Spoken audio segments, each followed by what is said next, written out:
നമ്മൾ പലപ്പോഴും പുറത്തു പോകുന്നവരും, ആൾക്കാരെ കാണുന്നവരും, ഓരോരുത്തരായിട്ട് സംഭാഷണം നടത്തുന്നവരും ഒക്കെയാണ് നമ്മുടെ ജീവിതത്തിൽ. ഞാനിന്നിങ്ങനെ നടക്കാൻ പോകുമ്പോൾ ചിന്തിച്ചൊരു കാര്യമായിരുന്നു. കുറേ ആൾക്കാരെ ഞാൻ വഴിയിൽ കണ്ടു. അതിൽ കുറേ ആൾക്കാരോട് ഞാൻ എൻ്റെ ഒരു ഒരു രീതിയാക്കിയിട്ടുള്ളത്, ആരെ കണ്ടാലും ഞാനൊന്ന് സ്മൈൽ ചെയ്യും. പിന്നെ ഇത് നാട്ടുകാരെ കാരണം പലരെ അറിയാത്ത ആൾക്കാരും വരും. അവരോട് ഞാൻ ചിരിച്ചിട്ട് പോകാറുണ്ട്.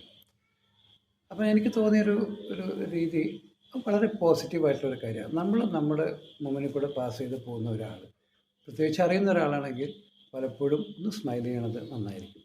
ഈ ചിരി ഇല്ലെങ്കിൽ പുഞ്ചിരി എന്നുള്ളത് നമുക്ക് തന്നിട്ടുള്ളൊരു വരപ്രസാദമാണ്. ഭഗവാൻ നമുക്ക് തന്നിട്ടുള്ളൊരു വരപ്രസാദമാണ്. അത് കൊടുക്കുന്നത് കൊണ്ട് നമുക്ക് വേറെ നഷ്ടമൊന്നും ഇല്ലെങ്കിൽ എന്തുകൊണ്ടത് ചെയ്തുകൂടാ?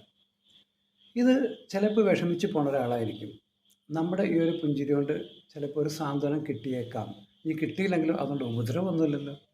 അപ്പോൾ ഈ പുഞ്ചിരി നമ്മുടെ കയ്യിൽ ദൈവം തന്നിട്ടുള്ളത് നമ്മൾ വാരി വിതറുക. നമ്മൾ നടക്കുമ്പോൾ ആരെ കണ്ടാലും ഒന്ന് ചിരിക്കുക. ചിലപ്പോൾ ഇന്ന് വരെ ചിരിക്കാതെ പെട്ടെന്ന് നാളെ കാലത്ത് ചിരിക്കുമ്പോൾ എന്തടാ എന്ന് ചിലപ്പോൾ അവൻ ചിന്തിച്ചേക്കാം. പക്ഷേ 2, 3, 4 ദിവസത്തെ സംഭവിക്കുമ്പോൾ അവന് മനസ്സിലാവും ഈ മനുഷ്യനൊരു പോസിറ്റീവ് എനർജിയുള്ള ഒരാളാണ്. Try to do that. അപ്പോൾ keep smiling and stay positive.